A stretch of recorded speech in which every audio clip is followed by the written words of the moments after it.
Good morning to all and one present here. In this session of Business Studies class, we are going to discuss the sources of business finance. In this session, we are going to discuss the three sources of finance. First one is trade credit, second one is commercial banks, and third one is some financial institutions. Very first, we are going to discuss the trade credit. Trade credit is a credit extended by one trader to another for the purchase of goods and services. Trade credit facilitates the purchase of goods without immediate payment. Such credit appears in the books of the buyers as sundry creditors. It is commonly used by the business organizations as a short-term source of finance.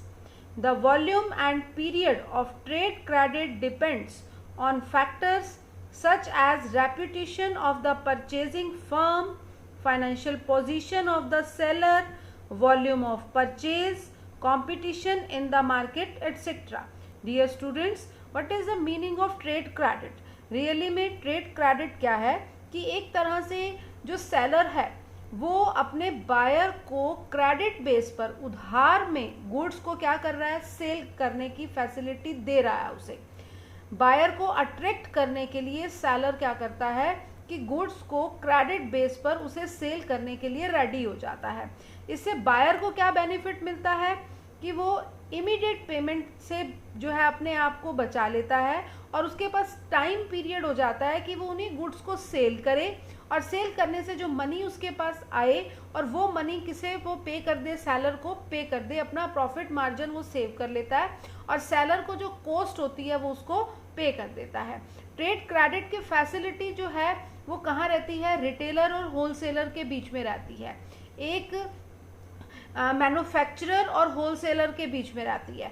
एक मतलब जो person है वो seller होता है और दूसरा buyer होता है, लेकिन यहाँ पर कंज्यूमर नहीं होता। जब कंज्यूमर्स होते हैं तो वहाँ पर हम ट्रेड क्रेडिट वर्ड यूज़ नहीं करते, वहाँ सिर्फ क्रेडिट वर्ड यूज़ किया जाता है और जो डेटर्स क्रिएट होते हैं वो उस क्रेडिट सेल्स की वजह से होते हैं। यहाँ पर हम ट्रेड क्रेडिट वर्ड यूज़ करेंगे, यानी कि ट्रेड के अंदर जो क्रेडिट हो रहा है। ट्रेड कहाँ होता है, मैन्युफैक्चरर और होलसेलर के बीच में, होलसेलर और रिटेलर के बीच में। Come to the advantages of trade credit. Trade credit is a convenient and continuous source of funds. Trade credit needs to promote the sales of an organization. It is important technique to increase the sales. It does not create any charge on the asset of the company. अगर आप trade credit जैसी term को use कर रहे हो तो आपकी company की फिक्स्ड एसेट्स के ऊपर कोई चार्ज नहीं है। यानी कि अगर आपने ट्रेड क्रेडिट पर गुड्स परचेज की हैं और आप उन गुड्स की पेमेंट नहीं कर पा रहे हो तो आपकी कंपनी की कोई भी एसेट्स जो है वो फोरफिट नहीं की जाएंगी। आपका जो सेलर है वो आपकी कंपनी की एसेट्स को कोई भी जो है नुकसान नहीं पहुंचा सकता। Next is it is a readily available source of finance. जब आपके पास फाइनेंस नहीं है तो एक रेडीमेड सा फाइनेंस आपको मिल रहा है बिना किसी लीगल पेपर वर्क के। कौन प्रोवाइड कर रहा है, आपका seller. Trade credit facilitates purchase of goods and services without immediate payment. इसमें जो सबसे बड़ी फैसिलिटी क्या है कि आप गुड्स और सर्विसेज को परचेज कर सकते हो, लेकिन आपको ऑन द स्पॉट कोई भी पेमेंट नहीं करनी है। आपके पास एक टाइम इंटरवल है जिसमें आप पेमेंट को अरेंज कर सकते हो और अपने सेलर को वो पेमेंट आफ्टर सम टाइम जो है वो आप पे कर सकते हो। These are the main advantages of trade credit. There are some demerits of trade credit are, first one is trade credit may result in over trading which increases the risk of the business. Second one is only limited amount of funds can be generated through the trade credit. Third one is trade credit is a costlier source of funds as compared to other sources. Come to the next source of finance, that is commercial banks. The commercial banks are the main source of rising short-term finance. Not only that, the commercial bank provide medium-term finance as well. Commercial banks mainly medium term और short term finance ही provide करते हैं. The commercial banks helps the business in the following manner by providing the various facilities. वो facilities क्या हैं? Providing facility of bank overdraft, providing facility of cash credit, providing facilities of short term and medium term loans, providing facilities of bill of discounting. These 4 facilities have been already discussed in unit 4 already. Come to the third source of finance, that is some financial institutions. Companies raise large quantity of finance by issuing shares and debentures, but due to rise in the cost of projects they have to depend upon other long term and medium term loans. वैसे तो companies जो हैं वो अपने funds collect करती हैं with the help of shares and debentures, लेकिन कई बार शेयर्स और डिबेंचर से जो फंड्स कलेक्ट होते हैं वो सफिशिएंट नहीं होते. उनके अलावा भी कंपनीज को और फंड्स की रिक्वायरमेंट होती है, तो कंपनीज लॉन्ग टर्म और मीडियम टर्म लोन जो है वो ऑप्ट करती हैं. तो वहाँ किसकी हेल्प चाहिए? उन्हें फाइनेंशियल इंस्टीट्यूशंस की हेल्प चाहिए. In the post independence period special financial institutions were set up with the objective of providing large amount of long term and medium term capital to the industries. In 1948, first such institution established in the country was the Industrial Finance Corporation of India, that is IFCI. At present, the following financial institutions are working in India. First one is Industrial Finance Corporation of India, that is IFCI. Second is State Finance Corporations, SFC. Third is Industrial Credit and Investment Corporation of India, ICICI. Next is Industrial Development Bank of India, IDBI.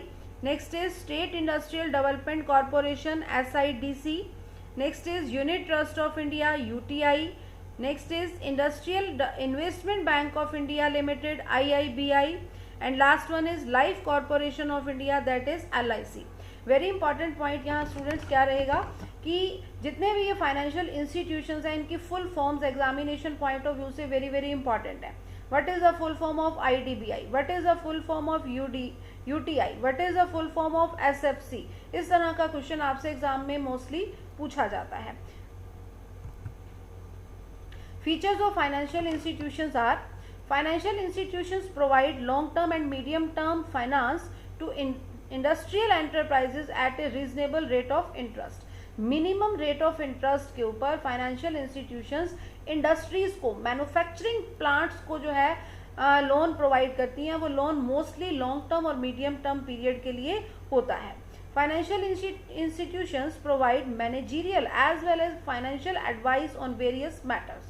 अगर industries को administrative level पर, managerial level पर या financial level पर कोई advice चाहिए तो advice provide कराने का काम भी फाइनेंशियल इंस्टीट्यूशंस करते हैं. Next is financial institutions often subscribe and underwrite the shares and debentures of the company. Financial institutions companies के शेयर्स को सेल करने में भी हेल्प करते हैं, यानी कि अंडरराइटर का रोल प्ले करते हैं. अंडरराइटर एक पर्सन भी हो सकता है, एक कंपनी भी हो सकती है, एक इंस्टीट्यूशन भी हो सकता है, कोई बैंक भी हो सकता है, ग्रुप ऑफ पर्संस भी हो सकते हैं. उन अंडरराइटर्स का क्या काम होता है कि शेयर्स और डिबेंचर्स को वो जनरल पब्लिक को सेल करने में कंपनी की हेल्प करते हैं और कंपनी से इसके रिटर्न में वो कुछ फी चार्ज करते हैं, जिस फी को हम कहते हैं underwriters commission. Next is financial institutions provide loan guarantees to industrial units from other banks. अगर इंडस्ट्रियल यूनिट्स जो हैं वो अदर बैंक से लोन ले रहे हैं तो उनका गारंटर बनने के लिए कोई भी रेडी नहीं है, तो फाइनेंशियल इंस्टीट्यूशंस उन इंडस्ट्रियल यूनिट्स का गारंटर का रोल भी प्ले करते हैं कि बैंक्स को कहते हैं कि हम इनकी गारंटी ले रहे हैं कि आप इन्हें लोन प्रोवाइड कीजिए. Next one is financial institutions provide loan in foreign currency to import machinery. अगर आपको मशीनरी इंपोर्ट करनी है और आपके पास फंड्स नहीं है, आपको फॉरेन करेंसी की भी रिक्वायरमेंट है, आपके पास इंडियन करेंसी भी नहीं है, तो आपको लोन मिलेगा कहाँ से? फाइनेंशियल इंस्टीट्यूशन से. कौन सी करेंसी में? फॉरेन करेंसी में ही आपको लोन मिलेगा, क्योंकि आप क्या करना चाहते हो? अपनी कुछ जो है कैपिटल इन्वेस्टमेंट करना चाहते हो, फिक्स्ड एसेट्स में इन्वेस्ट करना चाहते हो, अपनी मशीनरी वगैरह कुछ ऐसा कुछ इंपोर्ट करना चाहते हो। These institutions provide guarantee also for the purchase of capital goods from the foreign countries। ये फॉरेन कंट्रीज से अगर आप कोई भी गुड्स, रॉ मटेरियल कुछ भी परचेज करना चाहते हो तो आपके लिए गारंटर का रोल भी प्ले करते हैं। यानी कि आपको कोई ट्रेड इंक्वायरी करवानी है, कोई पेमेंट से रिलेटेड आपके इश्यूज हैं, वहाँ आपको हेल्प चाहिए तो आपकी हेल्प कौन करेगा? फाइनेंशियल इंस्टीट्यूशंस करेंगे। Thanks for watching this video.